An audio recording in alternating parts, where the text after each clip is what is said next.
Water signs, tignan po natin kung ano yung mensahe para sa iyo ngayong araw. Keep in mind po na ito ay general reading lamang, so hindi po lahat ay makaka-relate, so be open-minded. Sa mga hindi pa po nakasubscribe dito sa ating channel, please subscribe na po kayo and palike na din po ng ating video. At sa mga nais pong mag-avail ng ating private readings, ng ating Evil Eye Amulet, ng ating Tears Bracelet, makikita nyo po yung link sa description box, Tarot Intentions by Aliana Reyes. Okay, tignan po natin kung ano yung mensahe para sa'yo ngayong araw na ito. Ano po ang mensahe natin for water signs? Yan. Mensahe natin for water signs. Overall energy, we have 9 of Pentacles. So this is about luxury. Yan po. So parang nandoon yung energy na, or nafe-feel ba ninyo na, na powerful kayo, water signs, na masaya kayo kapag gumagastos kayo, or nakakapag-ipon yung iba sa inyo ngayon. May hardships ka rin naman talaga na pinagdaanan dito. Siguro bago mo ito nakamit, itong peace of mind na ito pagdating sa iyong kaperahan. Ayan po, sobrang saya ninyo dito. Parang maraming money na nagsisirculate sa inyo ngayon. Or pwedeng nabibili mo talaga yung mga gusto mo, yung mga pangangailangan po ninyo na, alam mo yun, hindi ka nag-overthink. Tingnan natin ano pa yung mensahe. Ano to yung energy na to, yung 9 of Pentacles natin is very proud. Okay, so pwedeng proud kayo sa mga na-achieve ninyo, sa mga nalagpasan ninyo na problema ngayon. Tignan po natin ano pa yung mensahe para sa'yo. Meron tayo ditong push and pull, power struggles, imbalance, stubborn. May makulit, may hindi makapag-decide. Okay, may nahihirapan ditong mag-decide. Naguguluhan, kaya parang urong-sulong yung kanyang energy. So, pwedeng ito rin naman is kausap po ninyo. Tignan natin, may nag-aagawan ba dito? Check natin ano pa yung mensahe para sa'yo. Mayroon tayo ditong go enjoy your pleasure alone. Ayan. Okay, siguro may sinasama ka dito sa sa mga magagandang nangyayari sa life mo. Kaya lang kasi, ayan po, parang mentras na hinihila mo pataas yung taong to, hinihila ka naman niya pababa. So, sabi nga dito, 'di ba, go enjoy your pleasure alone. So, ikaw muna yung magsaya para sa mga na-achieve mo, para sa mga nalagpasan mo. No need to mention muna sa ibang tao kung ano man yung mga bagay na to, or wag mo muna silang idamay dun sa kasiyahan na nararamdaman mo, kasi pwedeng sila mismo hindi naman masaya dun sa mga achievements mo. Tingnan natin ano yung 9 of Pentacles natin, Spirit Guide. 9 of Pentacles, ayan o, 3 of Pentacles. So, yung iba po sa inyo, pwedeng may award kayo na na-receive pagdating dito sa trabaho. Pwede po na may salary increase, na-promote yung iba sa inyo. For some of you naman po, pwedeng masaya kayo dito kasi pwedeng ma-enjoy nyo na po yung inyong retirement. Yan. Yung 9 of Pentacles din kasi natin, pwedeng retirement yan. Ayan po. So, ayun nga, kung yan po ay retirement money ninyo, enjoyin nyo muna. 'Di ba? Kasi ang tagal nyo ring nagtrabaho. Water signs, tignan natin. Or kung may nilalakad naman po kayo dito ng mga papers, tas may makukuha kayong pera, may mga kine-claim kayo dito, ayan po, makukuha nyo po siya. Tignan natin, ano tong push and pull na ito. Ano po itong push and pull na to, Spirit Guide? We have Knight of Swords. O, meron nga dito, pwedeng nadadala lang siya ng emosyon niya. May pabago-bago po talaga yung isip. Huwag kayo magtiwala sa taong to. Or mas better, wag nyo na lang munang kausapin. Kasi pwedeng pag kinausap nyo siya ngayon, oo yung sagot niyan. Or oo ng tao na yan, oo yung sagot niya, nagmamadali pa. Pero pwedeng pag tinanong mo siya ulit mamaya, iba na yung sagot niya. Or pag tinanong mo siya bukas, iba na po yung sagot ng tao na yun sa'yo. Hindi siya makapag-decide. Parang aligaga din kasi yung taong to. Nadadala siya ng kanyang emosyon. Tignan po natin ang itong go enjoy your pleasure alone. Meron tayong King of Pentacles, you see? Enjoyin mo daw muna po talaga yung iyong mga pinaghirapan, maging masaya ka muna. Yung parang kahit ikaw lang yung nakakaalam ng mga tagumpay mo, okay lang yon, enjoyin mo po. Ayan, kasi pag maraming nakaalam dito, ayan o, tignan mo, King of Pentacles, sabihin natin, maraming nakaalam na may nakuha kang pera, maraming nakaalam na na-promote ka, so madami ding manghihingi sa'yo, na wala namang naitulong sa'yo, nung mayroon kang pinagdadaanan about dyan sa mga nakuha mo, about dyan sa mga achievements mo ngayon. Kaya mag-iingat ka po. Tingnan natin ano pa yung mensahe pagdating naman sa iyong family. Sa family naman po, Spirit Guide, kamusta? Meron tayo ditong 5 of Cups. May pinagsisisihan. King of Swords, may nag-overthink, oh. Meron nag-overthink, may nagsisisi dito. Kung kayo man po ay nasaktan ng isa sa mga family members ninyo, yung tao na yon, water signs, nagsisisi na. Kaya lang kasi nakikita ko dito, pwedeng may nagmamatigas na pagdating dito sa family po ninyo. Parang kahit magsisi pa yung isa, parang it's, it's too late. Ganyan yung energy na pinapakita. Tignan natin. So, may mga bagay po, may mga sitwasyon, may mga relasyon na hindi na mababalik sa dati pa. Tignan natin pagdating naman po sa mga taong makakasalumuha mo, sa mga kaibigan mo. So, we have Knight of Wands. Meron tayo ditong 4 of Pentacles. Ayan. So, pagdating naman po sa mga taong makakasalumuha mo ngayong araw, ano sila talaga? Mga goal-oriented. So, hindi mo po maaabala yung mga taong yan, or hindi mo sila makakausap kung hindi naman din importante yung sasabihin mo sa kanila. So, lahat po ng tao sa paligid mo kumikilos, trying to improve their life. Ayan. So, pwede nga yung iba sa inyo, kayo yung nagiging inspiration po nila. Sa mga friends mo naman, okay, meron dito sa kaibigan mo, parang may pagka-impulsive buyer talaga. So, pakayayain ka niyan ngayong lumabas, nasa sayo na yan kung tatanggi ka or hindi. Baka ikaw yung nagdadalawang isip dito. Ayan, tas ito, parang energy nyo to ng friend mo. So, mag-ingat po kayo kasi baka mamaya sumama lang kayo pa yung mas maraming nagastos. Tingnan natin pagdating naman sa kaperahan. Sa kaperahan naman po, we have Queen of Swords. Madami kayong pag-iisip dito pagdating sa kaperahan nyo. We have 4 of Wands.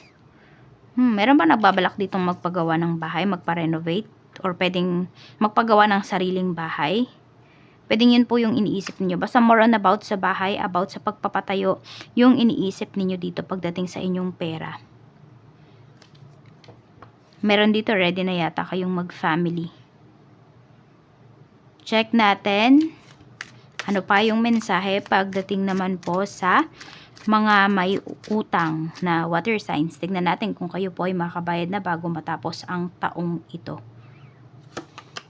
The World. Yes, yung iba po sa inyo, bago matapos yung year, makakabayad na po kayo. Kaya, do lots of efforts, diba?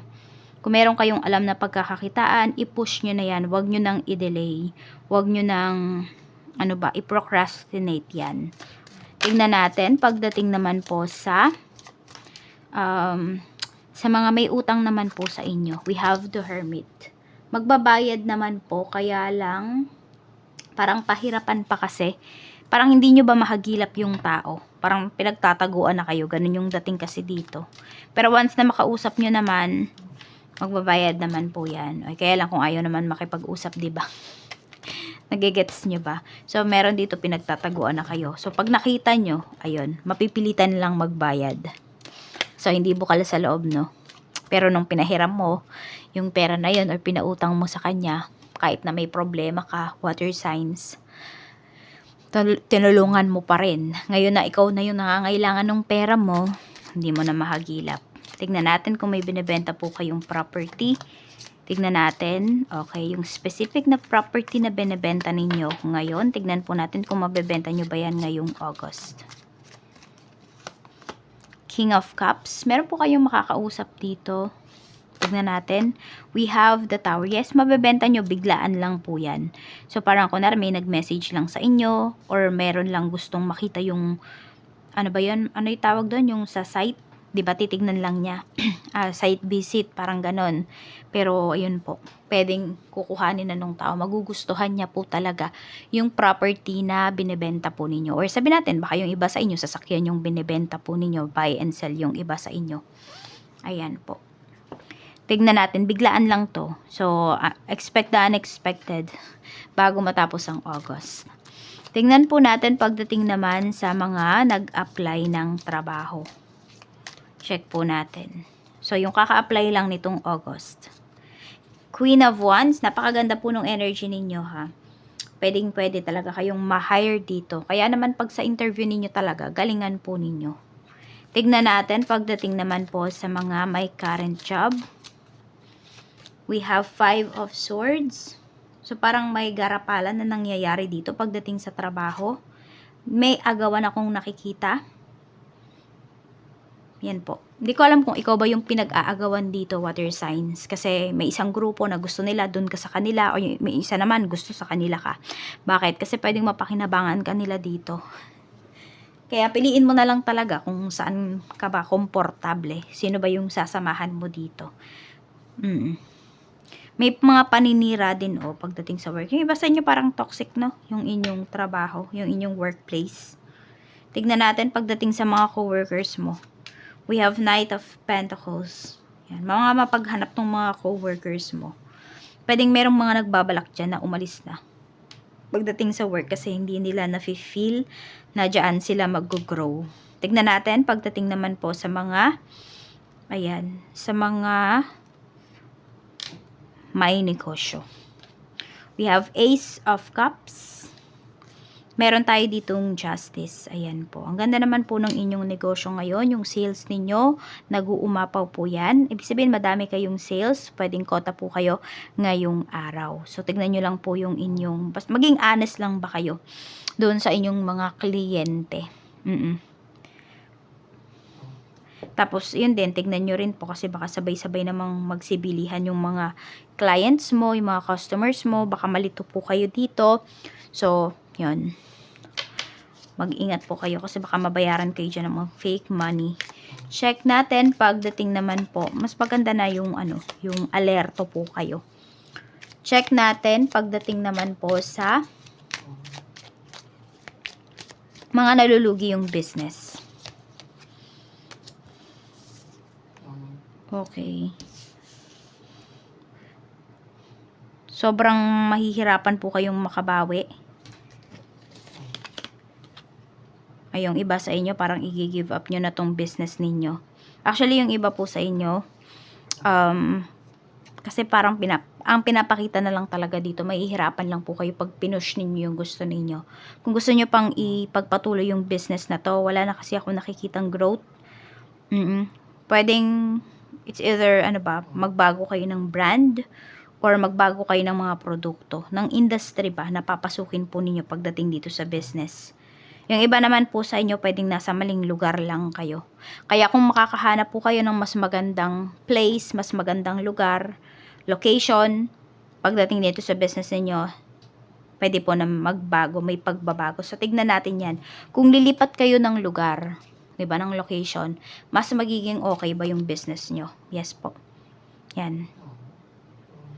Kaya hanap na po kayo ng malilipatan ninyo na location. Lalo na kung nangungupahan lang naman po kayo. So, tignan natin pagdating naman po sa love life, sa mga single natin. Sa mga single, we have Judgment. Meron ba kayo nakakausap sa malayo? Or yung iba po sa inyo, malaki po yung chance dito na foreigner yung makadeal ninyo. Or kung hindi man yan foreigner, pwede po na kalahin natin na nagtatrabaho po sa ibang bansa or doon na nakabase sa ibang bansa. Tignan natin. Para sa mga married naman po, may pagtataksil dito, may betrayal. Pwedeng ito, may mga hindi sinasabi sa iyo yung asawa mo about sa kanyang mga decisions.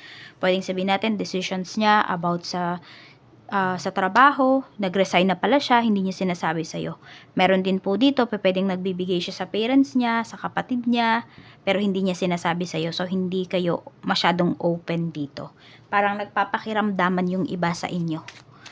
Pwedeng nararamdaman yun na may tinatago, pero tignan natin kung sasabihin ba niya yung ano niya, yung mga tinatago niya. Yung mga napapansin mo sa kanya. Yan, parang naghihintay ka lang dito na umamin siya.